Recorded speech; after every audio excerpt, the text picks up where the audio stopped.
참 좋은 날입니다. 어스틴 주님의 교회 매일 말씀 묵상에 오신 여러분을 환영합니다. 말씀을 통해 샘솟는 하나님의 은혜를 경험하시길 바랍니다. 오늘은 어제보다 더 행복한 하루가 될 것입니다. 안녕하세요 성도 여러분. 10월 14일 금요일 말씀 묵상 시작하도록 하겠습니다. 오늘 묵상할 말씀은 창세기 34장입니다. 22절에서 24절까지 말씀 같이 함께 읽도록 하겠습니다. 22절에서 24절까지 말씀. 자, 22절 같이 읽습니다. 그러나 우리 중에 모든 남자가 그들이 할례 받음 같이 할례를 받아야 그 사람들이 우리와 함께 거주하여 한 민족이 되기를 허락할 것이라. 그러면 그들의 가축과 재산과 그들의 모든 짐승이 우리의 소유가 되지 않겠느냐. 다만 그들의 말대로 하자. 그러면 그들이 우리와 함께 거주하리라. 성문으로 출입하는 모든 자가 하몰과 그의 아들 세겜의 말을 듣고 성문으로 출입하는 그 모든 남자가 할례를 받으니라. 여러분, 인간은요 지극히 자기중심적인 그런 생각을 가지고 있습니다. 이런 말이 있습니다. 타인의 죽을 것 같은 그런 고통보다 자기 손에 있는 가시가 더 아프다라는 말이 있어요. 다른 사람 아픈 거 그보다도 내가 가지고 있는 그 가시에 찔린 손가락이 더 아프다는 거죠. 이처럼 인간이 가지고 있는 죄성으로 인해서 인간은 철저히 자기중심적인 그런 생각을 하고 있습니다. 그래서 성경 전체의 주제는 저는 이렇다고 봅니다. 누가 왕인가? 하나님은 우리에게 늘 말씀하십니다. 네가 왕이 아니고 내가 왕이다. 너의 중심적으로 살지 말고 이 만물을 창조하고 너를 창조한 내 중심적으로 살아라 라고 말씀하시는 거예요. 성경은 왕싸움입니다. 창세기에 아담과 하와가 에덴 동산에서 하나님을 왕으로 인정해야 되는데 그들 속에 죄가 들어가고 난 후부터 하나님을 왕으로 인정하지 않습니다. 그리고 내가 주인이 됩니다. 성경에서 나오는 First Chronicles, Second Chronicles, First King, Second King, 열왕기상, 열왕기하, 이 왕에 대한 얘기가 계속 나오면서 하나님은 하나님 당신을 인생들이 왕으로 인정하기를 원하십니다. 요한계시록 보십시오. 수많은 천사들 24장로들이 하나님을 경외하며 하나님을 왕으로 인정하는 장면으로 이 요한계시록은 마치게 됩니다. 우리의 삶은요 우리 중심이 아니라 하나님 중심의 삶을 살아야 됩니다. 그것이 바로 이 인생을 창조한 하나님의 진정한 목적이라는 것이죠. 야복 강가에서 야곱은 새로운 이름을 받았습니다. 이스라엘. 그 후로부터 야곱은 하나님 중심의 삶을 살아야 됐습니다. 이전까지는요 철저하게 야곱이라는 이름, 바로 속이는 자로서 다른 사람을 속이며 자기중심적으로 살았던 그런 사람이었어요. 이제는 하나님 중심으로 살아라고 하나님께서 이 이스라엘이라는 이름을 주신 것입니다. 그리고 하나님께서 약속한 그 베델로 돌아가야 되는 것입니다. 여러분, 베델은 굉장히 중요한 영적인 의미가 있습니다. 하나님께로 돌아가라는 거죠. 하나님 중심의 삶을 살아라는 거죠. 그런데 베델로 가는 그 길에 결국에는 세겜에 정착을 하게 되고 이 세겜에서 어떤 일이 벌어집니까?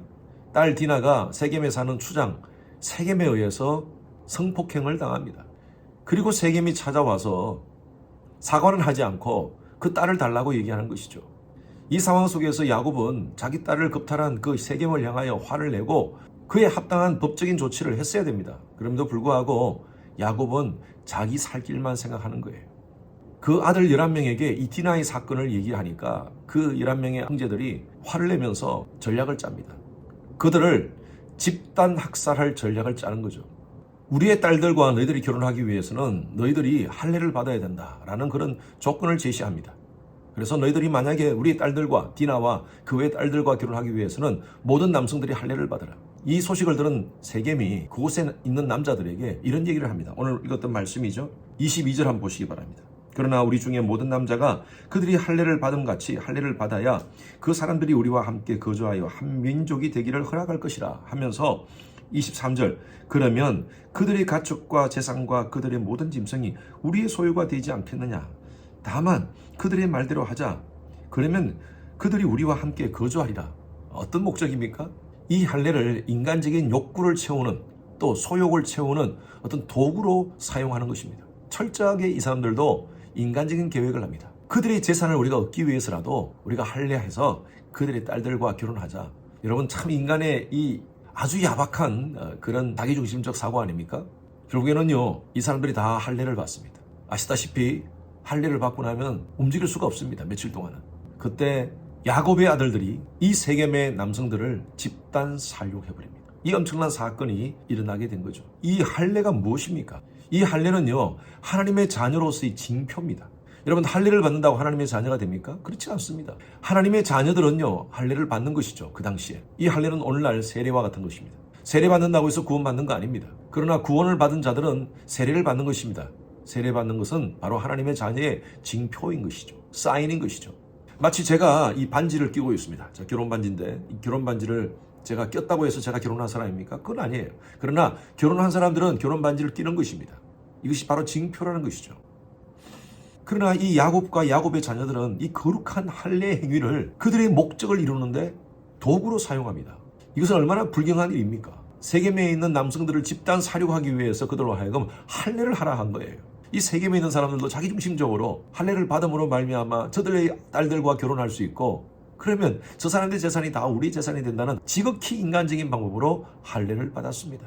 여러분, 이런 모습들을 바라보면서 참 철저히 자기중심적인 인간의 탐욕을 봅니다. 간혹 청년들 가운데서 교제하는 남자가 예수를 믿지 않아요. 그래서 부모님들이 세례를 받으라고 해서 세례 받고 그렇게 결혼하기로 했어요 라고 얘기하시는 분들이 있습니다. 결혼을 위한 목적으로 세례를 받아서는 안 됩니다. 세례는 예수 그리스도를 인격적으로 영접한 사람들이 징표로 받는 것이 세례입니다. 그렇게 세례받고 결혼하고 나서 전혀 교회를 안 나오는 사람이 있어요. 자기만 안 나오는 것이 아니라 아내까지도 교회 못 나가게 하는 사람도 있어요. 물론 또 반대의 경우로 세례를 받고 나서 열심히 또 신앙생활을 하시는 분들도 있습니다. 우리가 알 수는 없지만, 그러나 세례가 인간의 어떤 목적을 달성하기 위한 그러한 수단으로 쓰여서는 되지 않는다는 것입니다. 창세기 34장의 야곱의 모습은요, 이전에 야복강가에서의 그 야곱과는 전혀 다른 모습으로 그렇게 살아가는 모습을 봅니다. 철저하게 자기중심. 30절 말씀을 한번 보십시오. 야곱이 시므온과 레위에게 이르되 너희가 내게 화를 끼쳐 나로 하여금 이 땅의 주민 곧 가나안 족속 브리스 족속에게 악취를 내게 하는도다. 나는 수가 적은즉 그들이 모여 나를 치고 나를 죽이리니 그러면 나와 네 집이 멸망하리로다. 여러분, 여기서 계속 강조되는 게 뭡니까? 나밖에 안 보여요. 제가 만약에 하나님이라면, 야, 내가 너한테 어떤 은혜를 베풀었는데 그 모든 것 다 잊어버리고 이렇게 살 수 있느냐 하면서 혼쭐을 내실 것 같아요.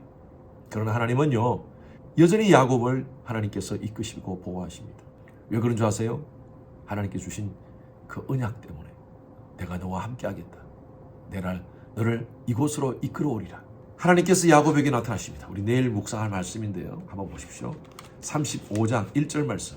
하나님이 야곱에게 이르시되 일어나 베델로 올라가서 거기 거주하며. 베델로 올라가라, 그렇게 말씀하십니다. 이 말은 뭐냐면 바로 너 중심적으로 살지 말고 내 중심적으로 살아라. 저와 여러분들은 하나님의 백성들입니다. 예수의 보혈로 구속받은 하나님의 자녀들입니다. 우리는요, 아무 일을 만나도 예수 의지하며 하나님을 주인으로 인정하며 살아야 됩니다. 오늘 하루에 여러 가지 많은 결정 가운데서, 선택 가운데서 여러분, 내 중심적으로 선택하지 맙시다. 예수라면 어떻게 할 것인가? What would Jesus do? 이 상황 속에서 하나님은 어떤 결정을 하기를 원하는가? 기도하면서 하나님의 음성 들어가면서 말씀을 통하여 하나님의 인도하심을 받는 여러분 되시기를 바랍니다. 우리는 인간적으로 늘 자기중심적인 그런 욕심으로 better, 더 좋은 것을 자꾸 선택하려고 합니다. 그러나 하나님은요, 우리의 더 베스트를 아십니다. 그래서 하나님을 왕으로 인정하고 하나님께 기도하고 하나님의 음성 들음으로 말미암아 하나님의 베스트로 우리의 삶을 살아가시는 여러분 되시기를 주님의 이름으로 축원합니다. 하나님, 우리는 철저하게 죄로 타락된 자기중심적 사고를 가지고 있습니다. 오늘도 이 야곱의 모습이 우리의 삶 가운데 나의 모습에 투영됩니다. 주님, 하나님이 원하시는 것이 무엇인지 하나님 기뻐하는 일에 우리가 선택하게 하시고 모든 상황 속에서 하나님이 나의 삶의 주권자이심을, 왕이심을 고백하고 베델로 올라가는 우리의 삶이 되게 하여 주시옵소서. 감사드리며 살아계신 예수 그리스도 이름으로 기도드렸습니다. 아멘. 오늘은 예배를 위해서 기도해 주시기 바랍니다. 오늘 저녁에 있을 금요 예배, 또 주일 예배, 대면 비대면으로 드려지는 모든 예배가 성령의 기름 부으심으로 넘치도록 해달라고 기도해 주시고요.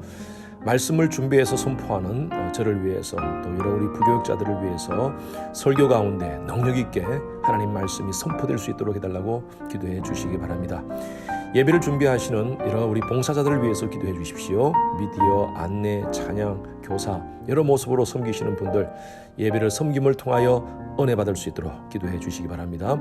모든 예배자들, 참여하는 모든 예배자들이 신령과 진정으로 하나님께 예배드릴 수 있도록 함께 기도 부탁드립니다.